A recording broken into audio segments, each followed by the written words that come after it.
Godson Public School, Number 6, Surapet Main Road, Thirumal Nagar, Chennai 600099, Tamil Nadu.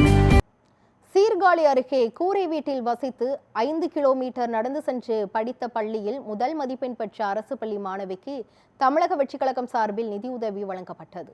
Mayiladuthurai மாவட்டம் சீர்காழி அருகே உள்ள காடாக்குடி கிராமத்தை சேர்ந்த அபர்ணா என்ற மாணவி வறுமையான சூழலிலும் 10ஆம் வகுப்பு பொதுத் தேர்வில் 500க்கு 473 மதிப்பெண்கள் பெற்று பள்ளியில் முதலிடம் பிடித்துள்ளார். முறையான பேருந்து வசதி இல்லாததால் தினமும் 5 கிலோமீட்டர் தூரம் நடந்து சென்று வைத்தீஸ்வரன் கோவில் அரசு மேல்நிலைப் பள்ளியில் படித்து வந்த அபர்ணாவின் சாதனை அனைவரையும் நெகிழ்ச்சியடைய செய்து உள்ளது. இந்த தகவலை அறிந்த தமிழக வெற்றிக் கழக மாவட்ட செயலாளர் கோபிநாத் மாணவியின் வீட்டிற்கு நேரில் சென்று பாராட்டி உயர்கல்விக்காக ரூபாய் 10,000 நிதியுதவி வழங்கினார். மேலும் அவரது குடும்பத்தினருக்கு புதிய வீடு கட்டித் தருவதாகவும் உறுதியளித்துள்ளார்.